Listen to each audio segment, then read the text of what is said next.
So, welcome, everyone, and thank you for joining us for yet another edition of Mastering the Life with yours truly, Stevie Jones.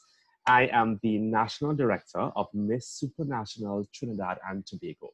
And today I am very pleased to spend this sit-down time with one of our 14 delegates, and she is going to be representing the area of Cocoyea Village in San Fernando.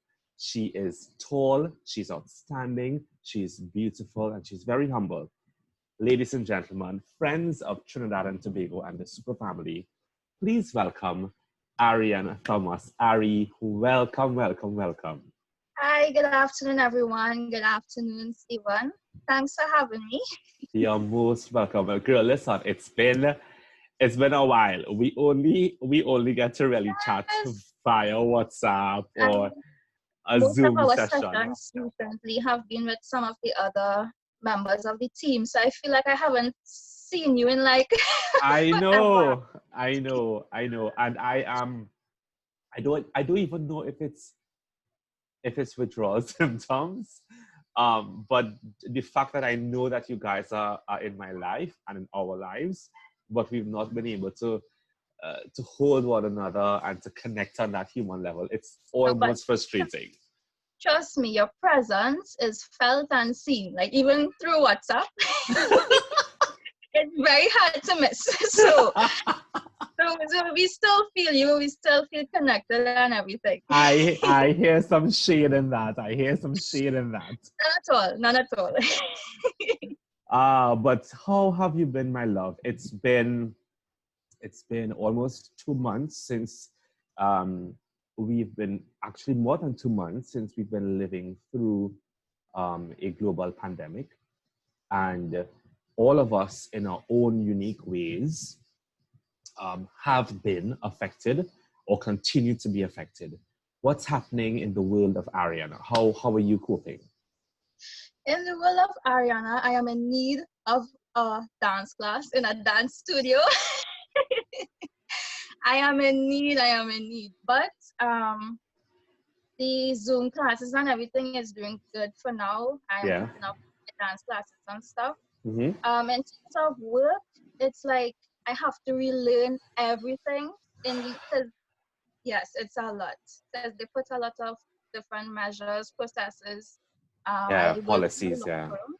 Yeah, so now instead of actually going into file stuff, it's being done online. A lot of procedures have changed, and most likely it will be permanently.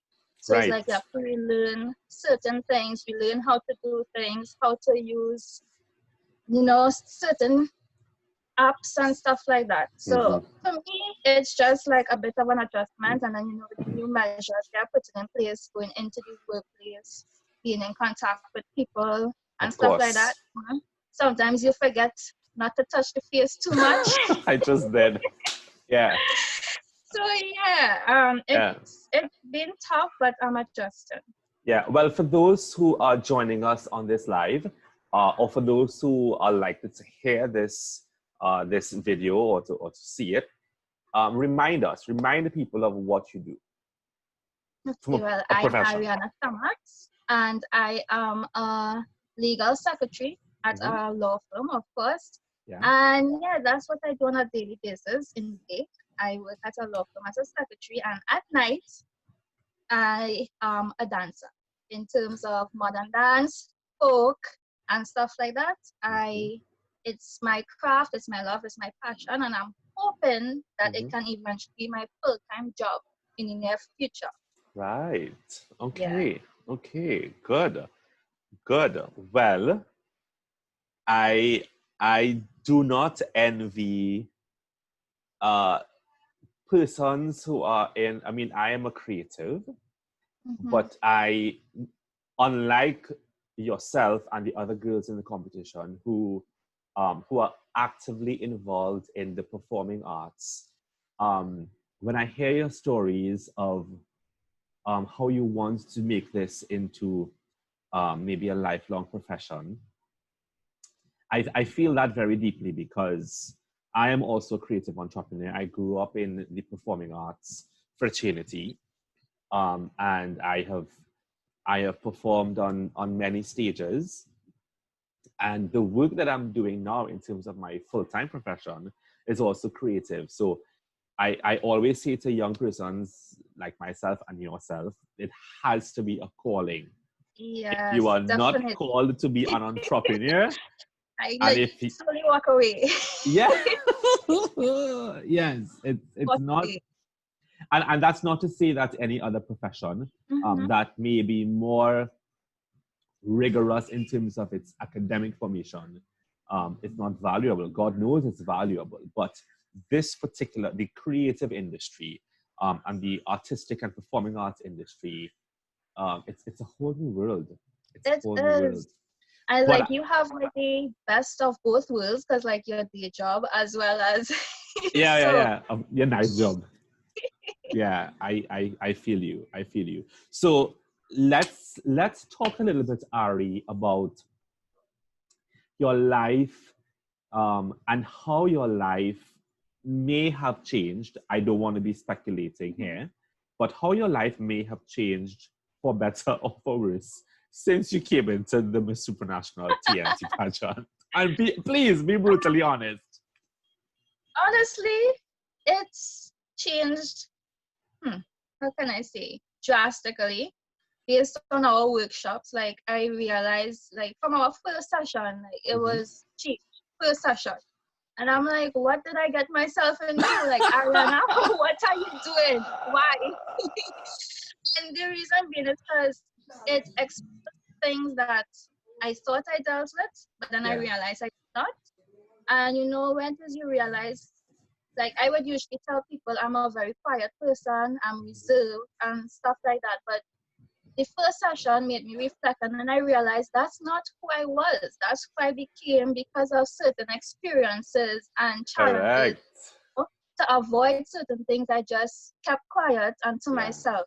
So like it changed in terms of me realizing that I am not being who I am because I am afraid of being neglected or afraid of what people will say or how people will react and stuff like that. So for me, that's basically what has changed a little. Because I am talking more, I am expressing myself more without fear. Because of things within my personal stuff, you know, you have that fear of rejection of people. And within the first session, I realized that because of that fear of rejection, I kind of put a pause on me and who I am. So that's one of the things that's changed. The second thing that's changed for me is my interaction with my sister. Your sister? A good way, like, meaning, like, my sister is one of my huge supporters. Like, she supports me, even if it's something that she will not indulge in. Once I'm interested, she's like, okay, this is what you want. This is what you want to do. Let's go. So she'll be messaging me. She's like, I just sent a set of messages to people to like and follow. What are you doing? Are you messaging people on Instagram? Are you messaging people on Messenger? Are you calling? Like, what's going on? And I'm just like, yes, I am. and is this sister older or younger than you are? That sister. She's my oldest sister. Yes. And you know, then it's a pain, but she keeps me on my heels and my toes and everything, and I love her for that. Good. Well, shout out to you, sister. It's always good to have that type of support, and we can get that language of support so mixed up because support does not always present itself as the yes man or as the person who is going to swipe a card for you every time you need to get something. But sometimes the support comes in the form of the rejection. Sometimes it comes in the form of the no or the questioning. And I always tell people, and I've been saying it to you guys, to you ladies, since we've met, do not be afraid. And I'm saying this to you, and I'm listening to myself say it as well, but do not be afraid to lean into the moments that causes us discomfort. Because, and most times, it's a lot easier to communicate with people who are not even our relatives, because and I realized that through this pageant, because like talking with the girls are much easier than talking with some of my closest friends, because like you're afraid of how your friends will judge you, or you're afraid of they'll look at you differently or something like that. And with these girls, it's like I find myself being more open within the group chat as well as outside and stuff like that. So it's like it's easier to talk to them. Good. Well, that's why we call it the Supra family. So, because sometimes we don't get to choose our real family, but in this instance, we do. You get to choose your new daddy and mummies and aunties and sisters. So that's one of the pluses. So you've noted that you've observed that there's been some kind of transformation happening, whether it's negatively or positively, because in psychology there is that language called movement and counter movement. And the movement in simple terms really is the aha moment. And the counter movement is the oh shit moments. Like what did I get myself into? I didn't realize that it was this much of hard work. I didn't realize I had to make additional sacrifices. Talk to me and talk to your peeps online, Ari, about some of the sacrifices that you are already making just to be a part of this space. Some of the sacrifices are well, my routine when I reach home from work is usually to like get a little hour or two by myself, relax, and stuff like that. How is that going? No, like sacrifices. Because sometimes I have to rush home one evening from work to reach home in time for one of our workshops and stuff like that. By the time I'm finished with workshops, because of what we've discussed and what we've done, my mind is running, so I can't go and relax. I can't go and have a little woosa moment with myself, I either go and research something or practice something or look at something. And then we also have homework sometimes. Yes, people, homework. Do we? Homework sometimes. Do we do that? And sometimes, like, that's one of the challenges for me, kind of getting back into the frame of mind of studying, so to speak, because most people would think pageantry is just get up on a stage, walk, model, smile, make sure you have on the best gown of the evening. But that's not what it is. Like, you have to know what is going on in your community, in your country, around the world, and stuff like that. Because that's if it is you're in pageantry to make a difference. The only way you can make a difference is if you have knowledge of what is going on around you. And then, like, for myself, someone who's not diverse in makeup and hairstyles and stuff like that, I have to make sure that I am on my P's and Q's in relation to that. Right. Something else that is also, well, another sacrifice that I have to make is just, I'm usually a person to go with the flow, but now I have to manage myself, manage my time, manage what I do, when I do it, because you know how we have the different challenges, and apart from the challenges, just to make sure that I accomplish what I have to in terms of like my personal life with work and dance, as well as pageant. So I have to now think, okay, time. Make sure you get this, make sure you do this dance. So like going with the flow is not a thing anymore. True. So I'm hearing quite a bit of things in what you're sharing here. And I'm glad you're sharing it because, I've been chatting with some of the other sisters before you in an episode before this. And they themselves are sharing like sentiments in terms of not only discovering things about themselves, but about the people that they live with, as well as the community and the world. So let's talk a little bit about some intolerable things. So you're an Afro-Trinidadian woman, right? Are you okay? I am. Sure. Yeah. Okay. So someone said to me yesterday, virtually via a WhatsApp message, because I am not an Afro male, neither am I an Afro Trinbagonian male. Now, I want to premise this conversation by recalling a piece of literature that I studied at secondary school from a book called To Kill a Mockingbird. And one of the key characters in that text, Atticus Finch, wrote the writer referenced a very important line, that you would never truly know and understand a man until you step into his shoes and walk around in his skin. Yes, exactly. And that became, well, of course, once you learn a line that touches you for life, you use it in everything, right? So I've been using that since college days. But it is so relevant, Ari, and it resonates on a different level with me now. The difference is, I think a lot of people are of the opinion that because you may not be an African, or that you may not be an Afro-American or an Afro any other nationality, that you are unable to identify and you don't know what they're going through. And I don't agree with that. I don't agree with that either. And then, like, if you really look back at history, and it's even prominent now, like when it says people or in certain countries, they describe Black people, they included Indos, they included the Amerindians, the Africans, everyone was included into that definition. So it was like white, Black, and then Black had this massive group of mixed people. So yeah.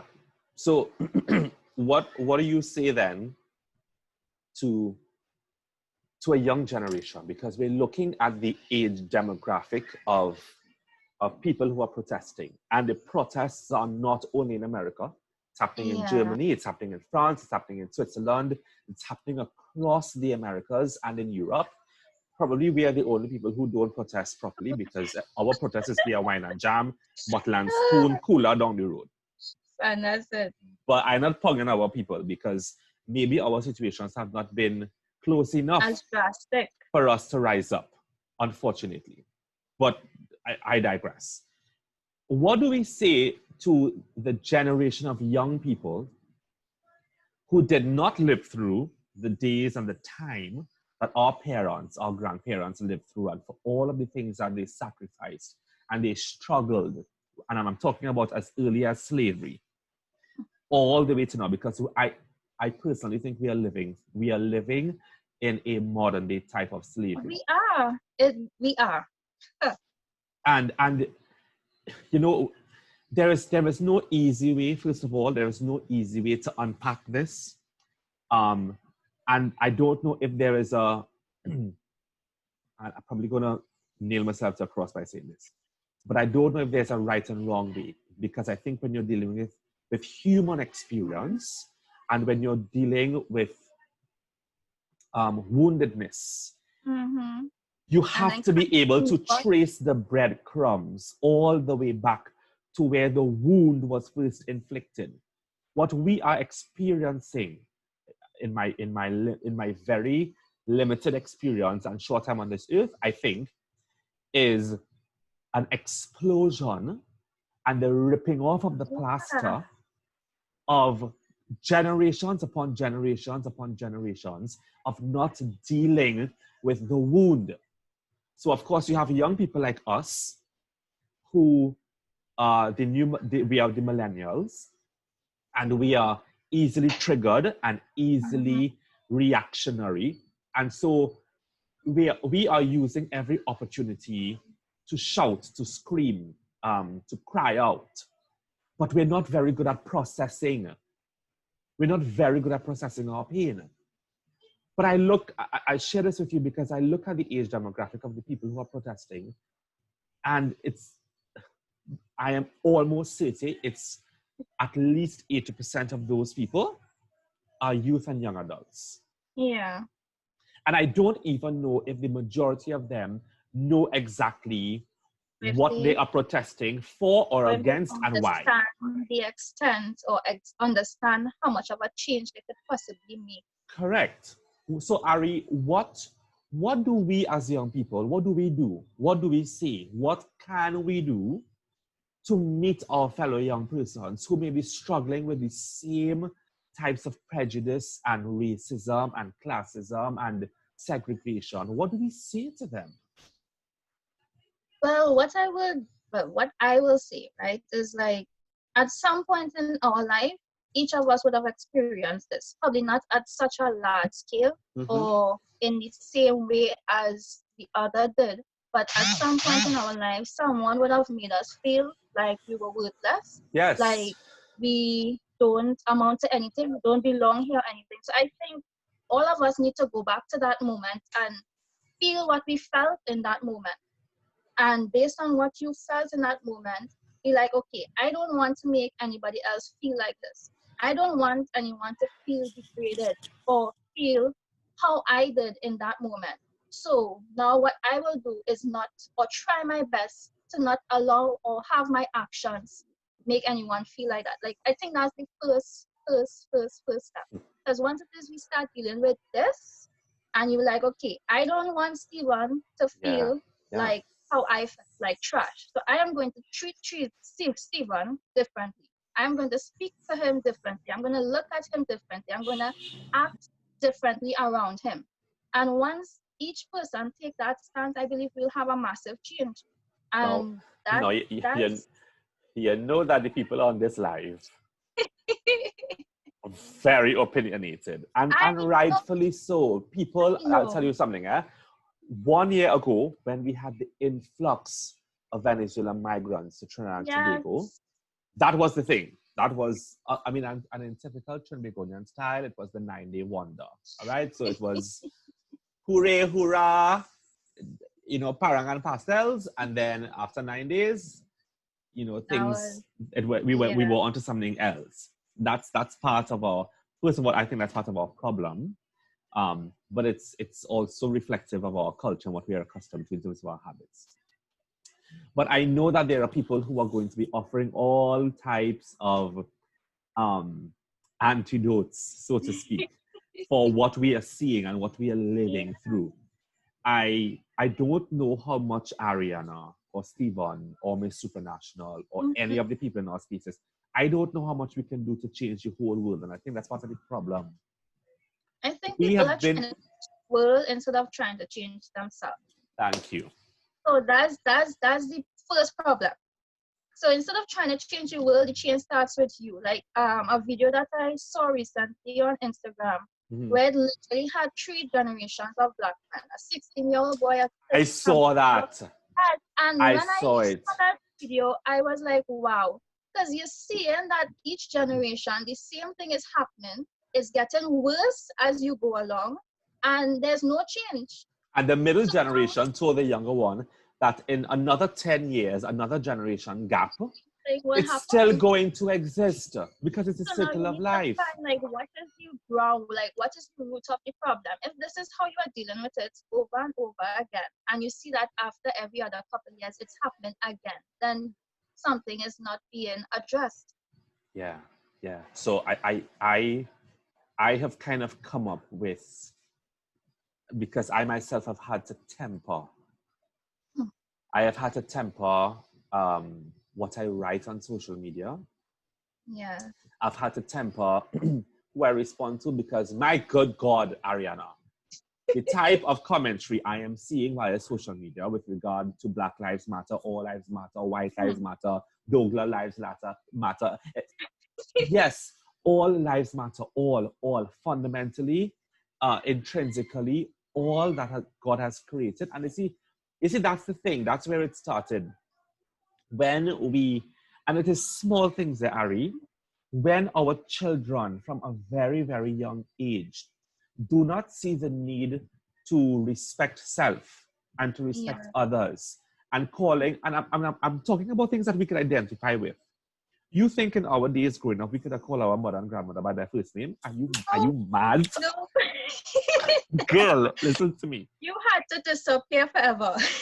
You think, and I remember this vivid, and again, I'm not saying, I mean, times have changed and cultures and traditions, they evolve, and you know, we have to be able to move with it as well. But I remember very clearly when somebody comes to visit your mother and your father home, you think you're gonna be seen? Nope. You think you're gonna be walking around the house in jockey shorts and bareback? Are you crazy? And I think it's what we are seeing, and I know it sounds funny for the people, to the people who are listening, but what we are seeing is a degeneration of moral, ethical, and spiritual values in society. And it starts in the home. It starts in the home. And so no wonder why people are fed up. And the thing is, most people think it starts at the school, because based on my experience being a teacher within the schools, is the kind of things parents expect of you and the kind of things they expect you to put up with and deal with. It's like, come on. Yeah. And I'm not saying that it's like, yes, school is an aspect where it is children will continue to learn, where they will grasp stuff and things like that, but it all begins at the home. Whatever you teach them at home, whatever it is they see at home is what it is they will grow up with. That's the first and they will school. Go outdoors. Yeah, and you see, this thing is, it's so multi-layered. There are so many tentacles to it. Like, you know, you can't just see this through one lens. You have to be able to look at it from different positions. Yeah. We have children. I'm talking about teenagers, and it can be, and here it is, forgive me, right? But we have young women who are raped and have children. So it falls under the bracket of children making children. And young women and or young men who may have had to drop out of school because they were either born into a lower class socioeconomic family bracket, or because of the area that they were born in, because that area may have been underdeveloped, and so they were born into poverty. Yeah. And so a lot of our young people, a lot of generations have been really not living, but they've been surviving. Yeah. And that's all they know what to do. And that's what they know. That's what they know. So their psyche has been formed from a very early age to get by, to survive, and to do whatever it takes to survive. And that's why it's very easy for our young people now, who probably have never worked a day in their lives, to pick up a big boulders and mash up somebody's window, their storefront window, and begin looting. And they don't even know what they're looting for. And I'm saying this because all of us who are humans, we have the right to protest. Mm-hmm. I think depending on where you live, your governmental and your constitutional system allows you the amendment and the right to be able to protest, to lift your voice. And that's why we go to the polls, because we need leadership who advocate on our behalf, who speak on our behalf, who fight on our behalf, who take the injustices of whether it's a criminal defense system or whatever the injustices may be. And they're the ones who champion some type of reform on our behalf, because we can't do it. So I believe like this point with everything that's going on, all the protests and stuff, we have an opportunity. And I'm hoping that the opportunity is seen before it disappears. Because we have an opportunity to actually do or create change. If done, I don't even want to say correctly, because there may be no correct way, depending on who's looking at it and who's receiving it. But I hear you, there is an opportunity to do things differently. Yes. You understand? So for me, I know I may not be able to. Okay, so let me just put this out, disclaimer to everybody who is watching this. I am not one who will pick up a placard and go down the road and say, we want money right now, we want money, right? I am not, that's not how I protest. Do you know how I protest? Oh. I do this. This is my protest.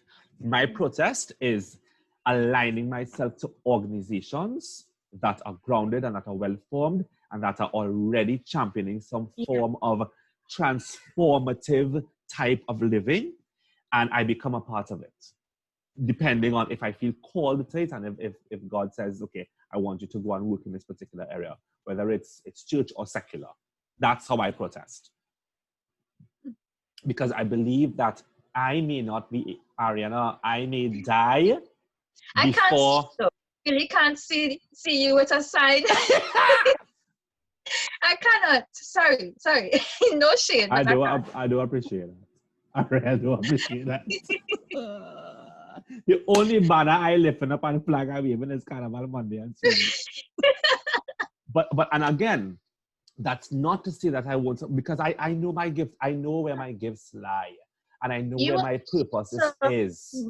More of an impact in a different way, in a different area, and you know where your strong point is. So that's Correct. And I am just to be able to wrap on this particular point, because I don't want us to get big stone from everybody for the whole life.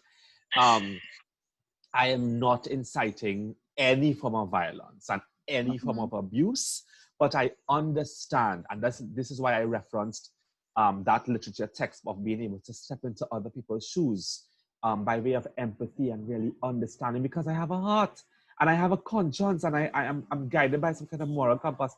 I can understand, Ariana, why people feel outraged because justice has not been at least seen or appear to have been served. We have to hold people accountable. You have to be held accountable as a young woman in pageantry. I have to be held accountable as a young man with all of the hats that I wear. And we have to be able to hold people accountable, but to do it in love. True, and the key word is in love. Yes. Love. Yes. Oh God, the place, it's hot. This conversation. Yes. Let's move on. So let's talk a little bit, because I think some of your peeps, your friends, your fans, your supporters, they want to kind of get to know, why is Ariana Thomas at this stage in her life entering a pageant? Lord, okay. Lord is right. Honestly, it's been one of my bucket list, something on one of my bucket lists, where it is I wanted to enter a pageant to try and represent my country. It's something that I wanted to challenge myself to prepare for, and something I wanted to challenge myself to get into and attempt. So that's just my personal goal that I wanted to achieve. Right. And little did I know what you were getting into. Yes, little. But I am enjoying it so far. Okay, good. Well, we are happy to be a space where you could discover a little bit more about yourself. Do you think that with all that's happening, do you think that beauty pageantry is relevant now, particularly now? Yes, I think it's relevant, and particularly now, because pageantry, just like everything else, has its reach, has its audience, so to speak, has its voice. And I believe if used correctly and in the way that you are, because you all are doing a really phenomenal job, it can make further change in the world, in that how each girl with our foundations that we are doing and stuff like that, the different charity work, it's adding more good into the world. With the pageantry, it will make you aware of not only things that's happening within your country, but in the Caribbean and within the world. So it makes you more aware of your immediate and not so immediate surroundings. Right. So I believe that is very, very, very, very relevant, especially with what's going on with the Black Lives Matter, where you could see now where multiple pageant pages are speaking up and they are voicing their own opinion. They are saying what they have to say, so their audience are getting to see, okay, this is not just a pageant that supports beauty and smile and glamour. They are standing up for something, they believe in something, they have a cause, and that could maybe touch someone within their audience, you know, I believe is very relevant in this time. One of the things that I find very beautiful when I hear you speak and when I hear your other sisters speak, for those I've interviewed so far, I'm hearing one common thread, almost like a golden thread knitting this conversation, and God knows what the others are going to say. But I think we're all on the same page when it comes to that all of us have some small part to play in affecting other people's lives positively.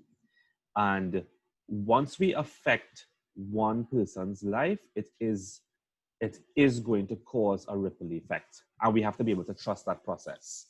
If you look at it, you and your foundation, you and your pageant and everything, you all are affecting 14 lives, including me. Mm-hmm. So, and it's positively because you're causing us to grow in ways that we didn't even expect to grow at this point or this stage in our life. So mm-hmm. This is just one pageant alone. So if it is you taking exactly and contact with. So it is. Yeah, of course. And of course the power of social media and other new media forms that helps to give eyes and voice to so many causes, so many beautiful causes and good work being done. It could very well be more than 14 lives. Yes, because each of us are touching people, each of the 14 girls, each of, if it is you take into consideration the charity that we are doing, we are touching those people. When we change those people's lives or affect those people in whatever way, they now are going to affect other people, and the change just continues. That's right. In fact, so I'm glad that you touched on that, because I think it's time for your audience to kind of get a sense as to what's going on the ground. Yesterday, or it could have been the day before yesterday. Forgive me if I get the dates mixed up, because I'm still oblivious to what date it is. But our international president, Gerard von Lipinski, who is president and founder of the Miss Supranational organization in Poland, has officially launched a new project, which is really going to help to shape and to form the identity of the Miss Supranational brand. It's called the Community Service Initiative, the CSI. And what that CSI is going to be known for is for its grassroots character. Starting this year, officially, with you guys, and with all of your other super sisters around the world, is a movement called From the Ground Up. What's so interesting and what's so beautiful, because it's almost as though there is a spirit that is lurking and just hovering over all of pageantry and inspiring people. Yeah. It may have been about a week or two ago when you guys did your super social influencer. And it just lines up so well. I know. And so when I got word of it, I was like, thank you, Jesus. You know, that was a very inspiring moment and a very touching moment, because you feel as though you're doing something right. Yes. Because there can be so many moments of doubt and questioning, and then boom, this happens. So all 14 of you have done exceptionally well and have brought forward your ideas for doing some form of community service in the areas that you represent. Tell your audience here, what are you going to be championing this year and beyond? Okay, what I'm going to be doing is something that's been there and laid on my heart like a while now. And apparently I needed this pageant to just for the extra push. It's the One Heart Touch Many Foundation. So it's geared specifically to orphanages. I'll be starting off with an orphanage in my area, and it'll start off simple, just with me alone. Phase 1 is me. So phase 1 is where I'll be teaching dance first and last Saturday in each month.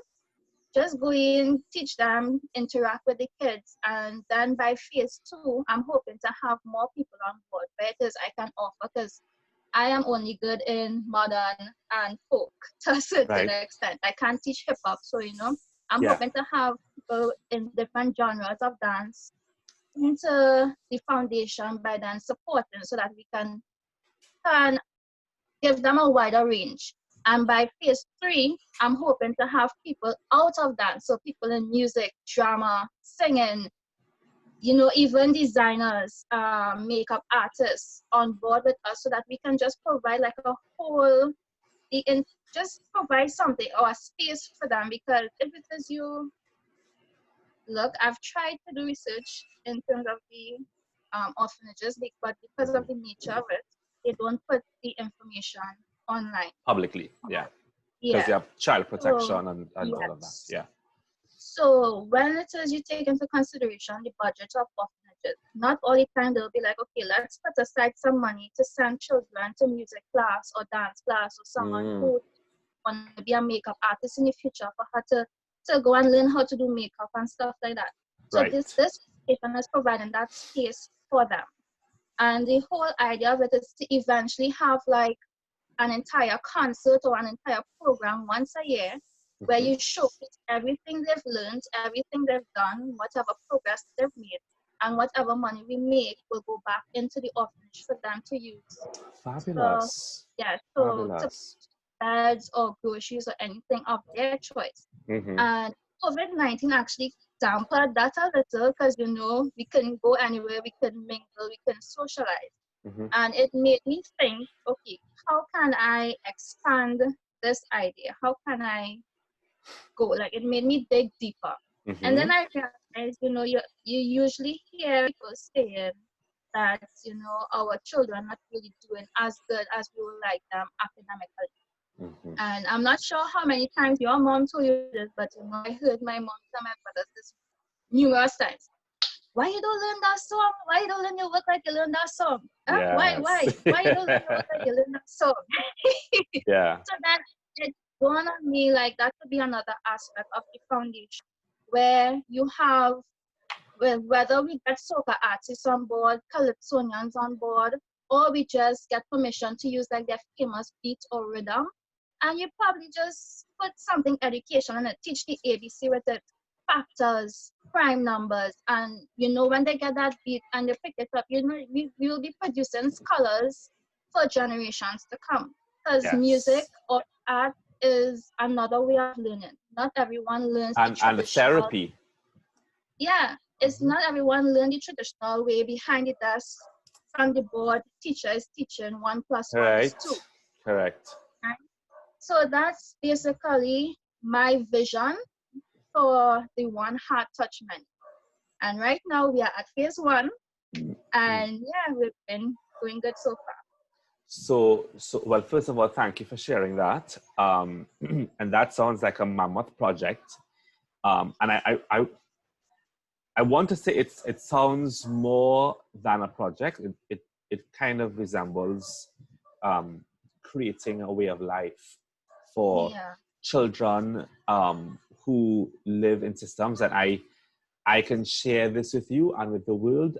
I am one of those. I was one of those. I grew up in a system like that. Both my sister and I. And we've also benefited a great deal from music and drama therapists who would have come to both homes that we lived in, and would have done workshops with us. And we had people like the Lions Club and groups from departments of creative and festival arts in UWI. And I'm saying this to say that years later, my little sister went on to go to university. She studied theatre arts, graduated with upper first class honors, and she's now one of your facilitators. And I'll tell you, a lot of people, unless I share my story, you really wouldn't know that we grew up in an orphanage system. That's basically what I'm hoping to provide, because some of these, with my church during vocational Bible studies, one of the homes usually send, one of the orphanages usually send their children. And one of the things we regularly find ourselves dealing with is letting them know that they are loved and wanted. Because, you know, that's like a constant play on their mind and their heads, like, Polly, why am I here? You know, nobody wants me. So if, you know, my parents or anybody else don't want me, then nobody else in the world will want me and love me.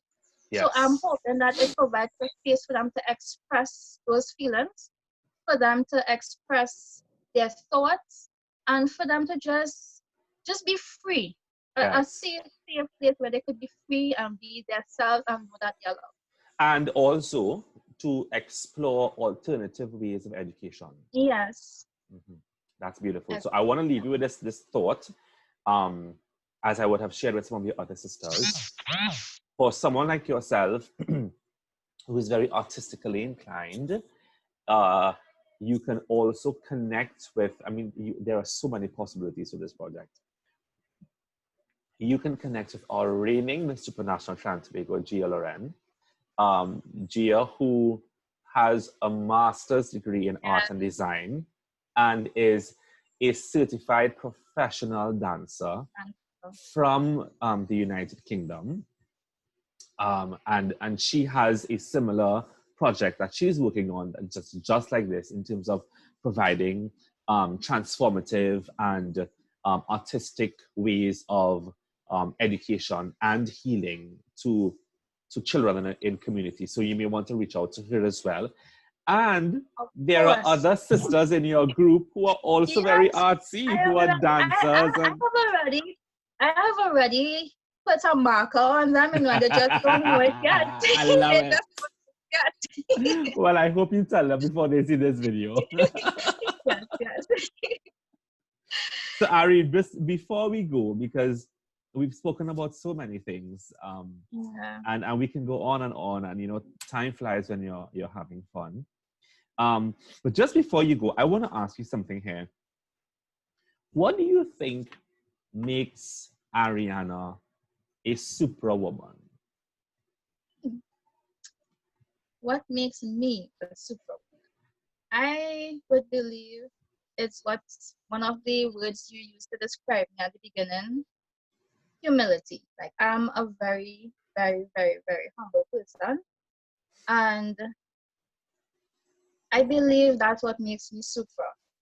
Like, you know, some people may see that as a weakness, but that's my strength, because it allows me to be compassionate, loving, and it makes me Supra. Lovely, lovely. So are there any final words you'd like to leave with your viewers and your followers, your fans, and the people who support you? Yes. Please show your support by following my Instagram page, a.thomas_MSTT Finalist 2020. You can rewind it if you didn't get it, you know, just rewind it a bit. And you can also follow me, my delegate page on Facebook, Ariana Thomas, Miss Supranational TNT Finalist 2020. Fantastic. And of course, just in case you're just picking up the tail end of this sit-down chat, you can read through the playback and you can hear more about Ariana Thomas's Supra social initiative. What is it called? A community social initiative from the ground up. And if you are so moved to reach out and to help and to become part of that movement, please feel free to message Ariana directly, because she is a #lady boss. Don't hesitate at all. Absolutely. Or you can reach out to us directly. Our email is crownsandSashes868@gmail.com. Or to use you young people parlance, you could slide up into our DMs or leave us a comment right here, and we'll be sure to get back in touch with you. Yeah.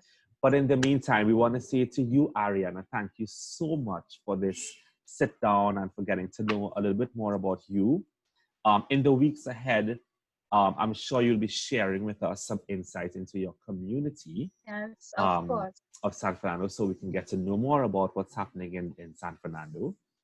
And for those of you who are online and following the journey with us all the way to Poland, thank you so very much for your support and for supporting not just Ariana, but for all of the young women who've come forward to become cultural and community ambassadors of goodwill, of hope, and of peace. So until next time, I am Stephen Jones. You've been watching Mastering the Live. Be safe, stay at home, and take care of one another.